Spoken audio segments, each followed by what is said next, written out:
Olá, irmão e irmã.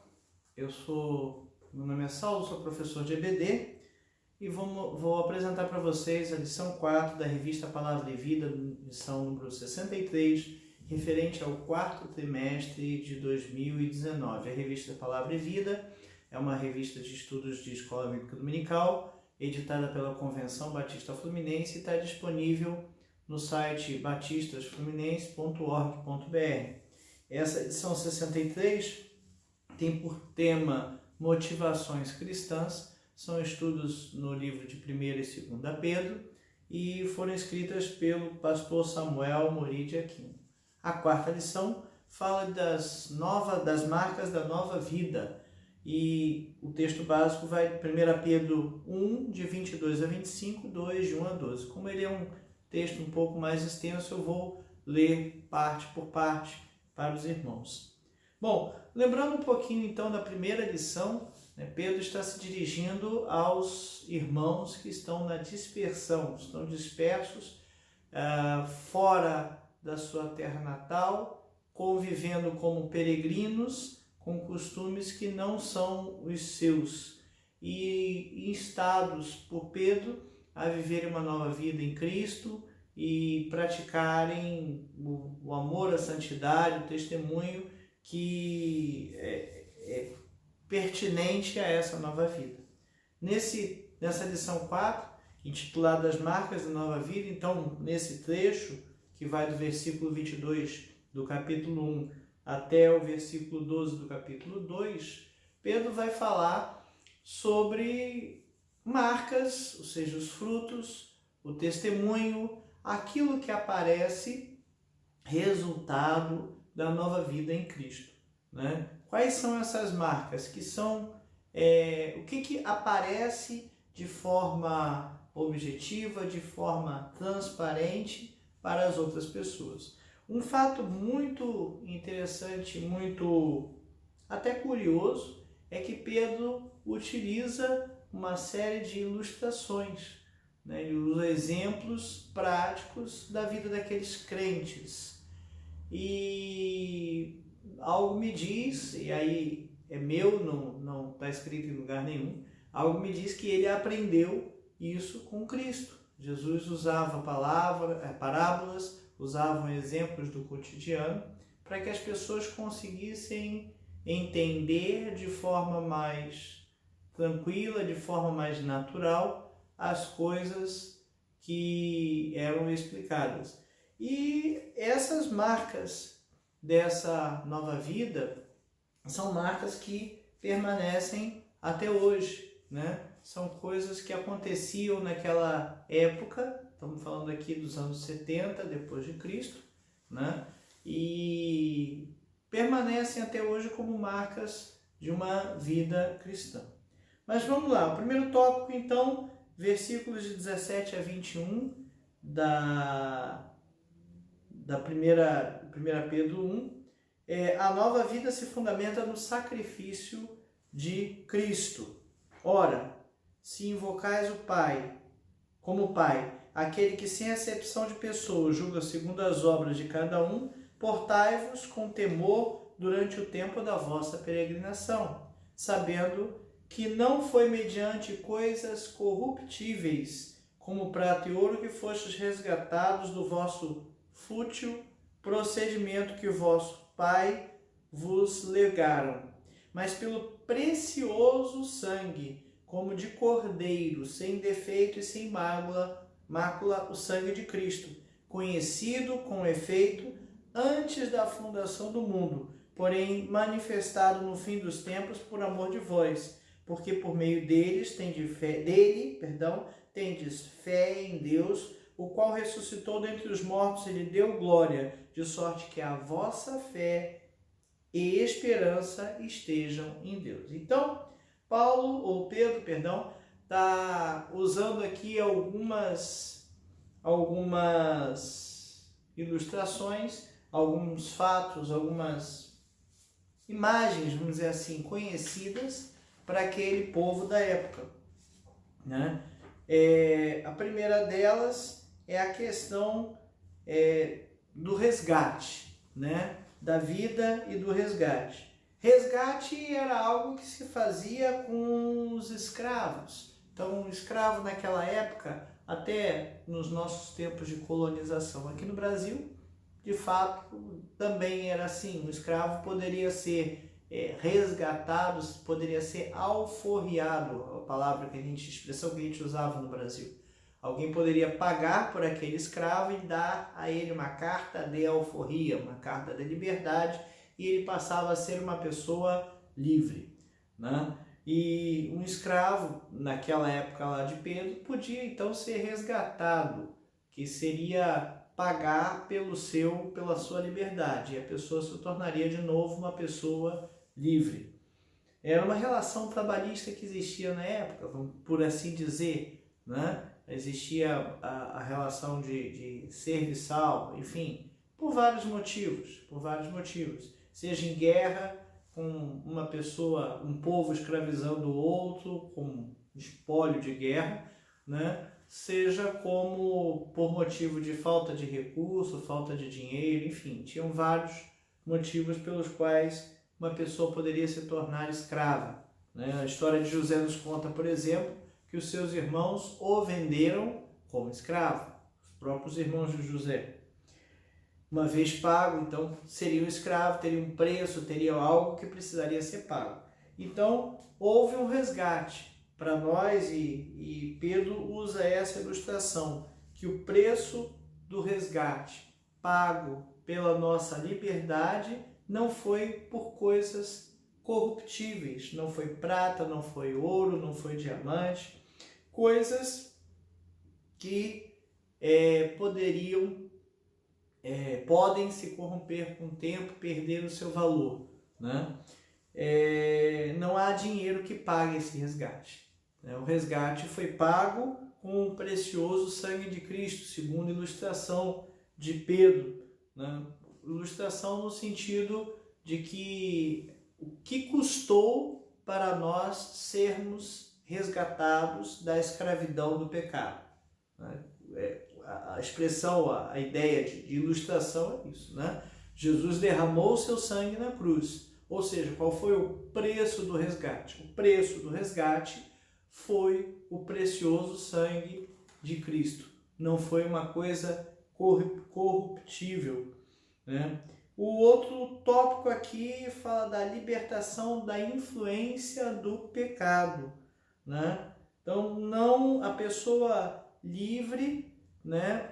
Agora, digamos assim, ela estava escravizada pelo pecado e o preço da liberdade foi pago com o sangue de Cristo e agora estamos livres do pecado, sabendo que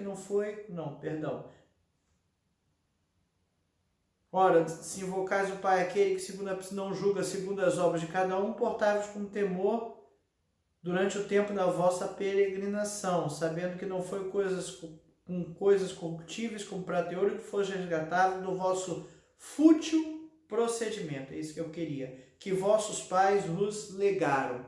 Fútil procedimento que vossos pais vos legaram, nos informa aqui a condição de pecaminoso em que nós estamos antes de ser resgatados. Estávamos na influência do pecado. Nossos pais nos legaram o quê? O conhecimento, o comportamento, a vida. São as coisas que a gente aprende na nossa vida, né? Então, Pedro está dizendo aqui, fútil procedimento que os vossos pais vos legaram. Então, ele está dizendo do pecado e das coisas que são passadas, dos costumes que muitas vezes são passados, que são costumes que a gente precisa, aos poucos, extirpar da nossa vida, né? Eu costumo dizer bastante que a gente tem algumas coisas que às vezes faz com criança e que são práticas erradas. Então, não vai ali não que o bicho vai te pegar. Não tem bicho nenhum, é mentira, né? E mentira é pecado e está escrito lá no Apocalipse que não tem escala, ficarão de fora os mentirosos.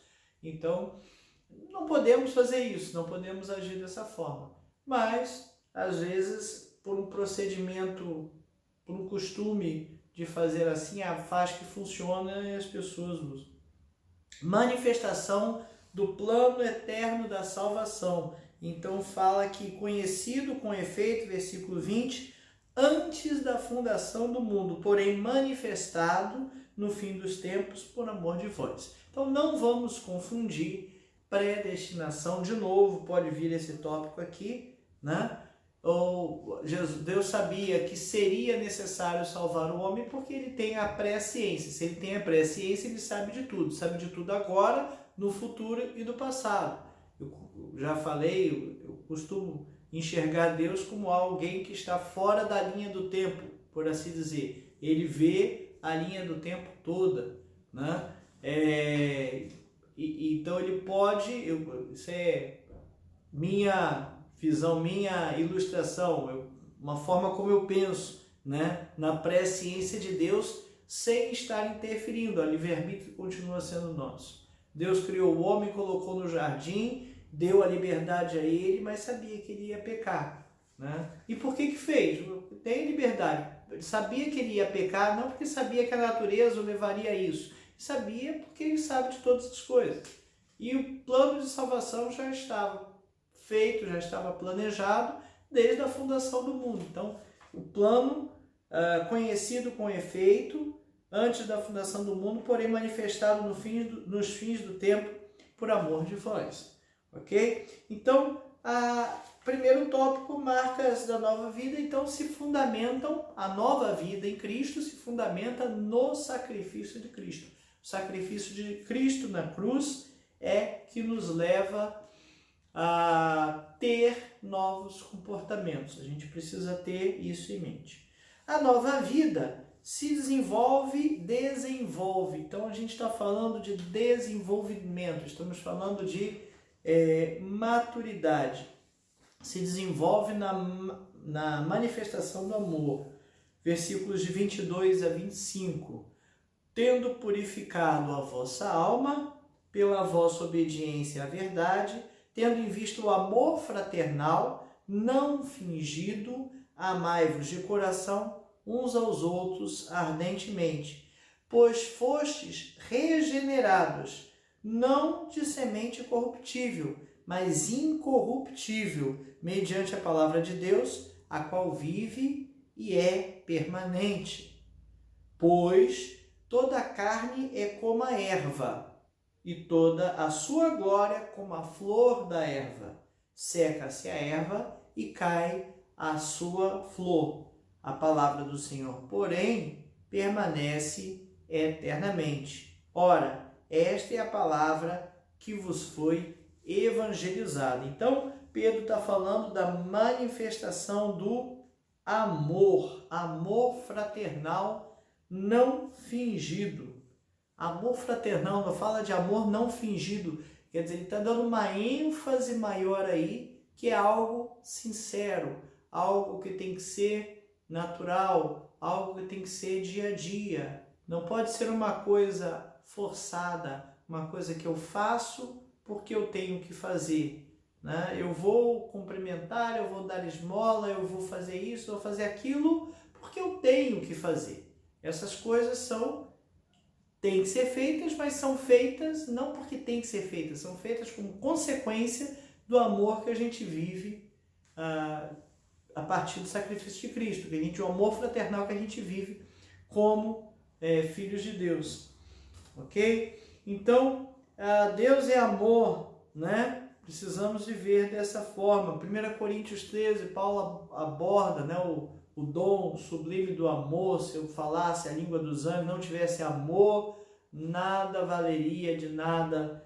E esse amor que Paulo está falando é o amor fraternal, o amor entre irmãos. É o amor de você estar sensível às necessidades do seu irmão, é o amor de estar sensível à necessidade do seu irmão falar, de ser orientado, de você conversar com ele, muitas vezes antes de reclamar do que ele está fazendo, antes de condená-lo por uma atitude, Vá e converse com ele, ele precisa do seu amor, né?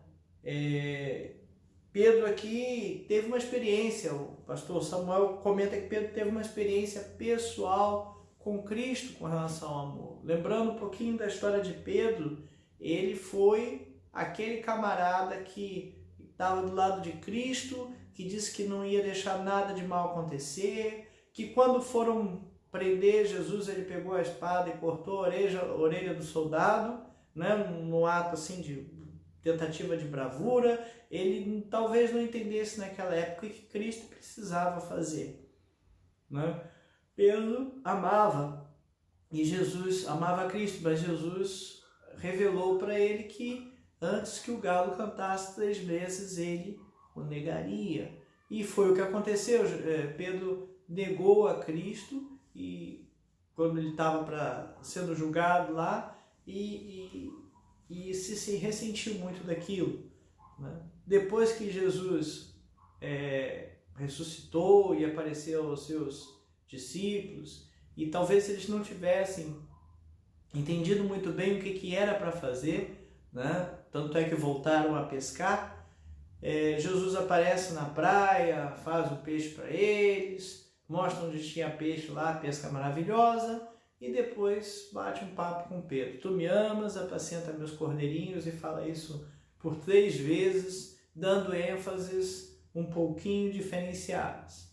Pedro, talvez naquele momento ali, tenha sentido, entendido, constatado, né, experimentado, talvez a palavra melhor seja essa, tenha experimentado o amor de Cristo. Foi uma experiência que creio tenha sido muito, muito viva para ele, né? Pedro é conhecido como um camarada bruto, um camarada com atitudes, com um ímpeto muito grande, mas não por maldade, ele faz porque ele acha que é certo, né? Por zelo. Bom, terceiro tópico então dessa nova vida aqui, a nova vida se fortalece no testemunho. Então falamos do sacrifício de Cristo, que é uma marca importante dessa nova vida. Só vai ter uma nova vida pelo sacrifício de Cristo.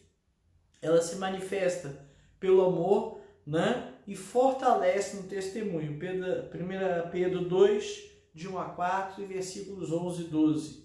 Despojando-vos, portanto, de toda maldade e dolo, de hipocrisia e inveja, e toda sorte de maledicências, desejai ardentemente, como crianças recém-nascidas, o genuíno leite espiritual, para que por ele vos seja dado crescimento para a salvação, se é que já tendes experiência de que o Senhor é bondoso, chegando-vos para ele a pedra que vive, rejeitada assim pelos homens, mas para com Deus eleita e preciosa. Versículo 11.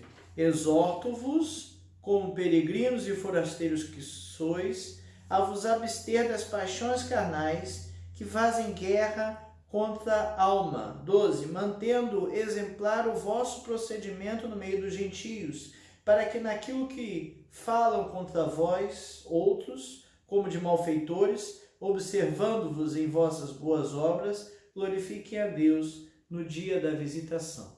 Então a nova vida se fortalece no testemunho. Testemunho é uma coisa que o crente precisa estar fazendo o tempo todo, tem que estar vigiando, tem que estar agindo de forma correta.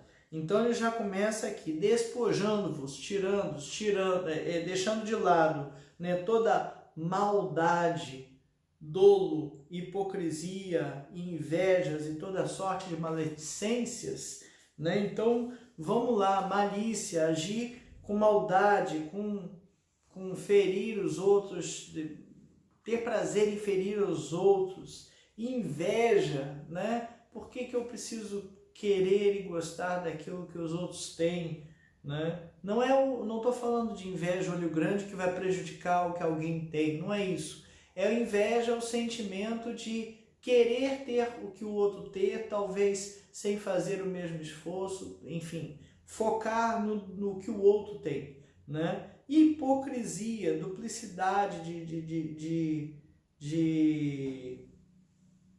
de forma de agir, maledicência, né? Que é ferir o caráter alheio. Olha que coisa feia. Todos esses comportamentos são comportamentos que a gente tem que deixar de lado. Ah, mas a gente não tem. Falando assim, parece até que a gente não tem mesmo. Mas a gente olhando no dia a dia, né? A gente olha o irmão com uma coisa, um amigo com uma determinada coisa, tem aquela inveja branca. Não existe inveja branca. Inveja é inveja, né? Inveja é inveja. Não é o caso de invejar. A gente pode ter o foco de querer comprar, a ideia de querer comprar alguma coisa, a gente pode ir lá e compra, trabalha para isso, né? Mas invejar, maledicência, ficar falando mal dos outros, né? Você sabe lá o que a pessoa está passando, você sabe lá qual é o motivo que levou ela a agir daquela forma, né? Não é o caso de ficar falando mal dos outros, temos que nos policiar para isso, né? Dolo, culpa, fazer as coisas por maldade, ser hipócrita, enfim, deixando tudo isso de lado. E ele coloca no versículo 2 do capítulo 2, desejar ardentemente, como crianças recém-nascidas, o genuíno leite espiritual, para que por ele vos seja dado crescimento para a salvação. O que Pedro está dizendo é que, tudo bem, eu aceitei a Cristo, mas eu tenho que aceitar e seguir. E se eu seguir a Cristo, eu vou amadurecer. Então, ele está falando de testemunho, mas ele está falando de crescimento espiritual, ele está falando de maturidade cristã.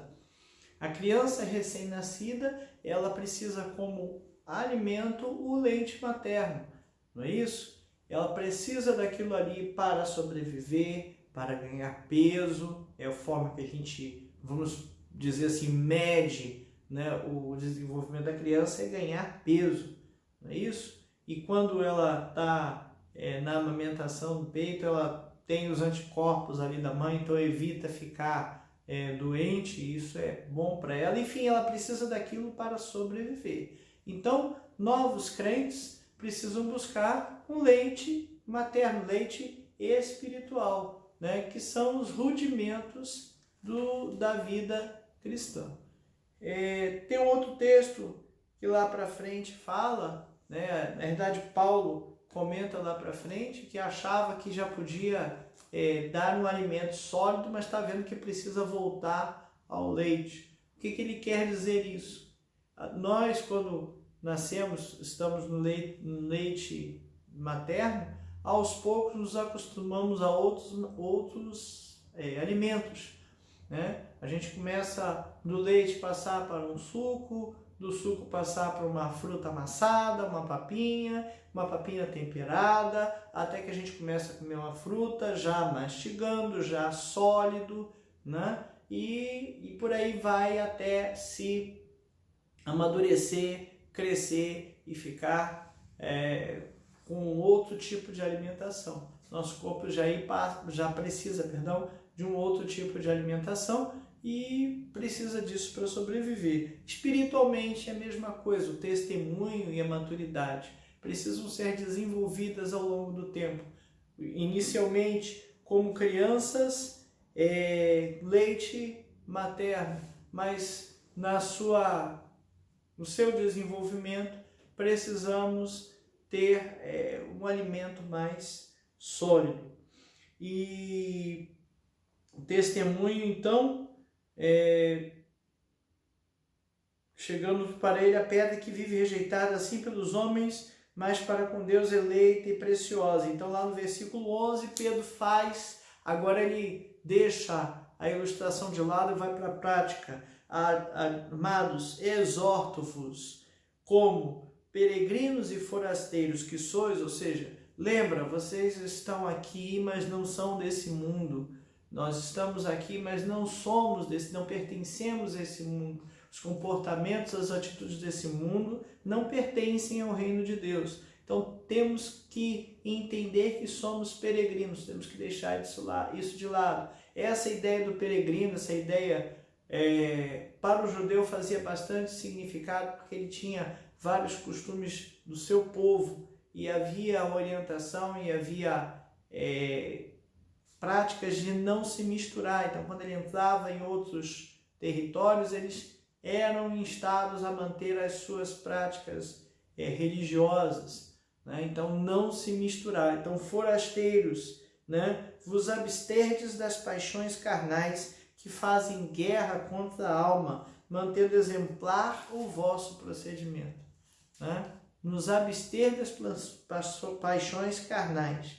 Essa é uma dica, essa é uma necessidade que nós, crentes do século XXI, precisamos ter, né? Mantendo exemplar o nosso procedimento no meio dos gentios, no meio dos não crentes, para que naquilo que falam contra vós como malfeitores, observando em vossas boas obras, glorifique a Deus no dia da visitação. Então, aquilo que falam mal contra nós, né, deve se tornar algo bom depois. Então, é importante a gente entender essa questão do testemunho e da maturidade. Por que maturidade? Porque aos poucos a gente vai olhando uma pessoa cometendo uma determinada atitude e a gente aprende a não falar mal, maledicência, e agir com amor. Então, é importante isso, maturidade que a gente aprende com o tempo, mas tem que estar praticando, tá? Tem que estar praticando, senão a gente vai, em vez de crescer, a gente diminui, tá bom? Quarto tópico da lição fala que a nova vida cumpre o propósito de Deus. 1 Pedro 2, versículos 5, 9 e 10. Versículo 5. Também vós mesmos, como pedra que vivem, sois edificados, casa espiritual, para serdes sacerdócio santo, a fim de oferecer sacrifícios espirituais agradáveis a Deus, por intermédio de Jesus Cristo. Versículo 9 e 10. 9. Vós, porém, sois raça eleita, sacerdócio real, nação santa, povo de propriedade exclusiva de Deus, a fim de proclamardes as virtudes daquele que vos chamou das trevas para a sua maravilhosa luz. Vós sim, que antes não éreis povo, mas agora sois povo de Deus, que não tinhas alcançado misericórdia, mas agora alcançastes misericórdia. Bom, ele fala aqui de uma outra ilustração, que é sacerdócio santo, né? Sacerdote era a pessoa do Antigo Testamento que levava os sacrifícios do povo a Deus. Naquele tempo, Deus tinha um canal de comunicação, né, que não era um canal só, eram dois canais, um que subia e outro que descia. O que descia a gente chamava de profeta. Deus falava a algumas pessoas que iam falar ao povo, então Deus falava através de profetas, de cima para baixo. E de baixo para cima, o povo podia falar com Deus? Não tinha essa liberdade. Para falar com Deus, eles precisavam da interferência, da contraposição ali de um sacerdote no meio do caminho. E o sacerdote era aquele que pegava a oferta para sacrifício, para limpar os pecados, e fazia todo o ritual de sacrifício, de apresentar isso a Deus para o perdão dos pecados. Então, tinha como imolar, tinha regras ali, Deuteronômio, no Levítico, tem lá as regras como fazer o sacrifício, desde o Êxodo, Moisés começou a escrever isso aí, né? E e tinha os procedimentos corretos. Então tinha que pegar o sangue, aspergir, e só o sacerdote poderia fazer isso no local dentro do templo, uma câmara mais interna chamada Santo dos Santos, né? E ele entrava com uma roupa toda especial, cheio de guizos, com uma corda no pé, porque se ele tivesse em pecado e entrasse lá, ele iria morrer. E ninguém poderia entrar para retirar, porque morreria certamente também. Então a corda era para puxar o camarada caso morresse, né? Toda essa preparação e toda essa necessidade de ter o sacerdote acabou no momento que Cristo morreu, expiou na cruz, né? Ele levou sobre si as nossas culpas, e a Bíblia diz que o véu se rasgou do alto a baixo. O véu que se fala é o véu que separa o Santo dos Santos, onde só o sacerdote entrava para sacrificar. Por isso, porque o véu se rasgou, por isso, porque Cristo morreu na cruz e derramou o seu sangue pelos nossos pecados, é que nós hoje somos sacerdócio real. Somos sacerdotes.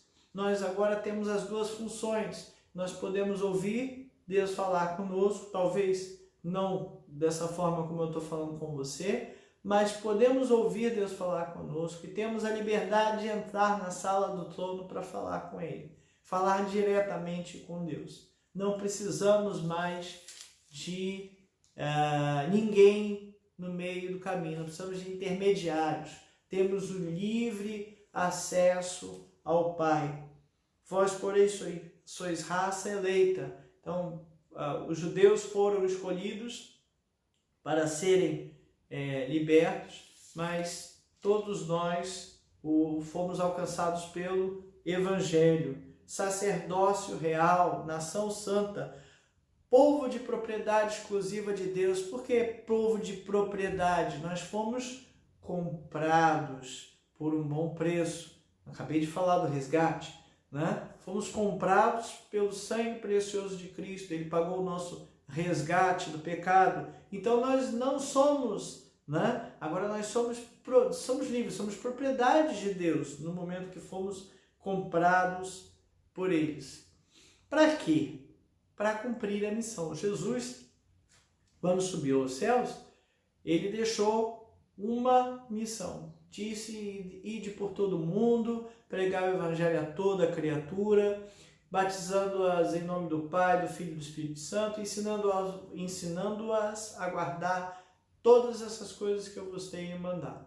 Essa missão foi dada a nós, crentes, salvos, filhos de Deus, e não aos anjos e não aos outros. Então nós temos que cumpri-la.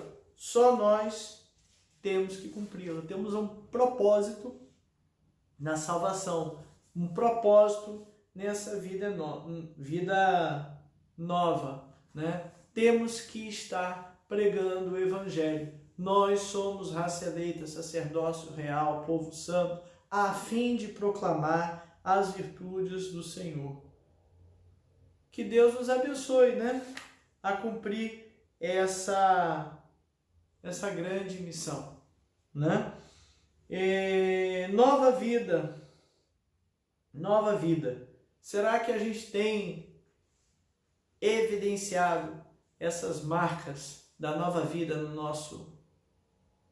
nas nossas vidas, né? Eu tenho evidenciado que eu tenho uma nova vida por causa do sacrifício de Cristo.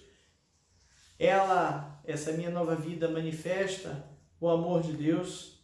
Eu tenho um testemunho bom, eu tenho praticado um amadurecimento, eu tenho tentado amadurecer. Eu tenho que estar atento a essas coisas, porque elas vêm como armadilhas. Eu preciso estar atento às coisas que me fazem amadurecer. E eu preciso cumprir o propósito dessa nova vida, o propósito de sermos salvos, que é salvar outras pessoas, anunciar as boas obras de Cristo. Que Deus nos ajude a cumprir a missão, né? Cumprir a missão que Ele nos deu, que Ele deixou a nós. Estejam Deus nos esteja mantendo atentos a essas marcas da nova vida em nossas vidas. Muito obrigado mais uma vez por acompanhar. Deus nos abençoe. Que a graça do nosso Senhor Jesus Cristo seja conosco. Amém.